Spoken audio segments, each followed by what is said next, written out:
ভগবান। কিন্তু কিন্তু দাম্ভিকের অহংকার আমি কখনো সহ্য করি না। তাই তো অকাসুর বকাসুর প্রভৃতি দত্ত দানবকে আমি স্বীকার করেছি। অবশেষে ওই কৃষ্ণকে বধ করবার জন্য কংস ধনুর্যজ্ঞের আয়োজন করেছি। সেই কংসকে বধ করে সেই অধর্মের পূজা আমি সমাপ্ত করেছি। কিন্তু আমাদের পূজাটা এখনো সমাপ্ত হয়নি কৃষ্ণ।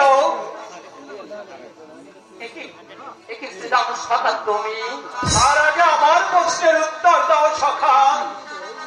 বলো, বিপ্রসন্ন মন্দিরে এই পূজারি কেমন করে থাকবে? বিপ্রসন্ন মন্দির? হ্যাঁ ঠাকুর, তুমি তুমি যে হৃদয়ে মন্দিরের ভগবান, জ্ঞান উন্মেষের সঙ্গে সঙ্গে তোমাকে ভগবান বলে জেনে এসেছি।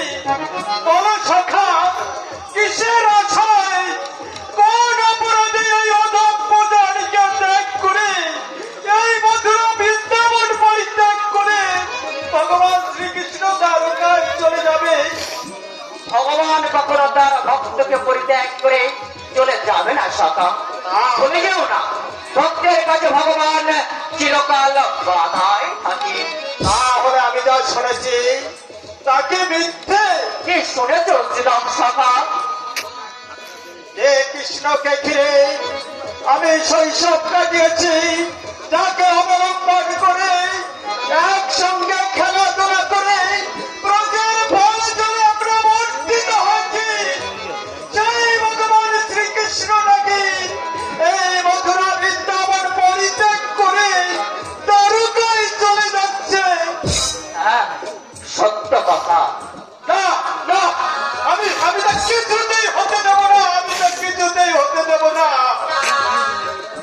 প্রয়োজন হলে আমি তোমার পায়ে মাথা অন্বেষণ করবো, তবু তবু আমি তোমাকে যেতে দেব না সখা।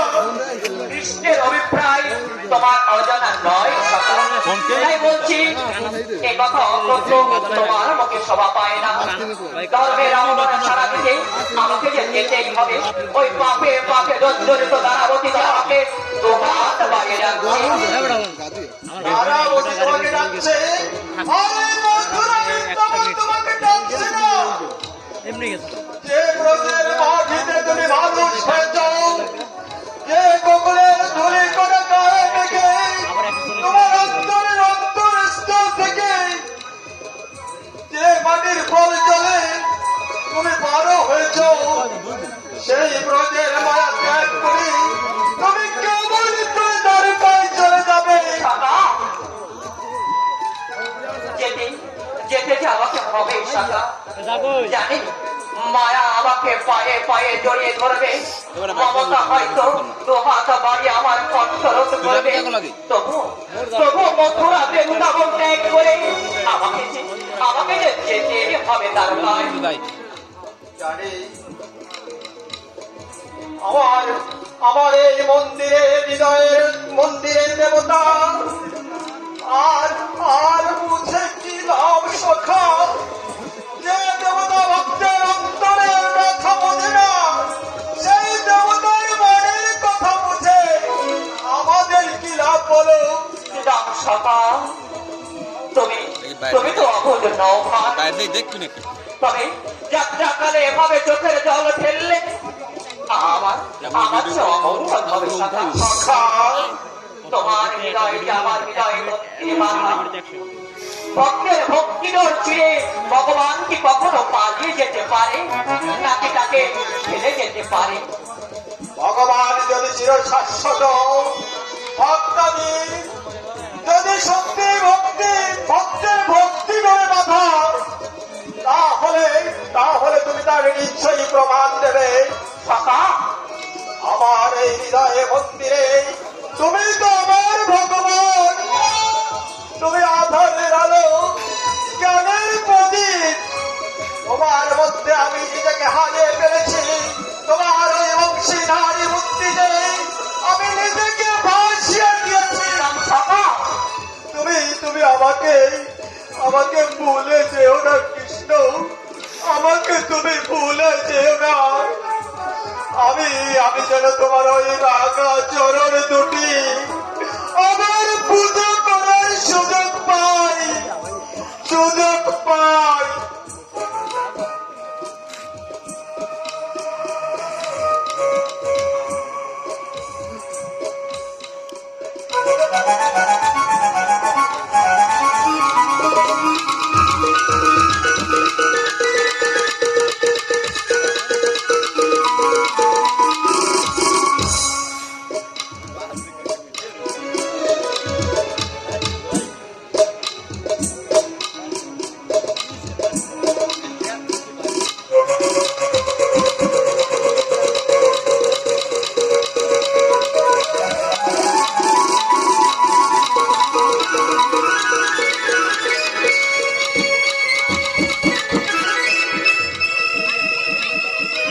রাম রাম সকা শ্রীরাম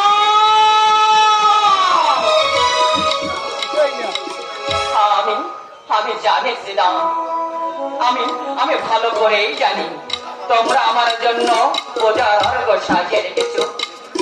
তবু তবু তোমাদের কাঁদিয়ে এই মথুরা সিংহাসন ত্যাগ করে আমাকে যে যেতেই হবে। মথুরার সিংহাসন পরিত্যাগ করে তুমি যদি শক্তি শক্তি চলে যাও কৃষ্ণ, তাহলে এই বলরাম কোথায় যাবে? এ কি দাদা, তুমি তুমি আশ্চর্য হলে তাই না কৃষ্ণ? ভেবেছিলে মায়ের কাছ থেকে বিদায় নেবার সময় ছলো না করে তুমি আমাকে ফাঁকি দিয়ে চলে যাবে? আমার তোমার ভাই যাবার উদ্দেশ্য আমি ঠিক বুঝতে পারছি না ভাই। আমি সিংহাসন ত্যাগ করে দ্বারকায় চলে যাবে? দাদা, আর একান্তই যদি যাবে, তাহলে তাহলে তুমি আমাকে সঙ্গে করে নিয়ে চলো ভাই। তুমি কেন যাবে দাদা? আমি তোমার পাশে থেকে প্রতিটা ক্ষেত্রে তোমাকে আমি এই হল দিয়ে রক্ষা করেছি। আজও তেমনি ভাবে তোমার দক্ষিণস্থ হয়ে আমি তোমার পাশে পাশে থাকবো। দেহের শেষ রক্ত বিন্দু দিয়ে বলল আমি আমার প্রাণাধিককে লৌহকর্মের মতো আমি ঘিরে রাখবো কৃষ্ণ। দাদা, যে লৌহ কর্মের আওয়াজে আমাকে তুমি ঘিরে রাখবে, সেই বন্ধনে আমার শত শত প্রাণাধিক ভক্তদের তুমি ঘিরে রেখো দাদা। আমার জন্য যখন তারা আকুল হয়ে কাঁদবে, তখন তখন তুমি তাদের চোখের জল মুছিয়ে দিয়ে বলবে আমার আমার ভাই কৃষ্ণ আবার তোমাদের মাঝে ফিরে আসবে।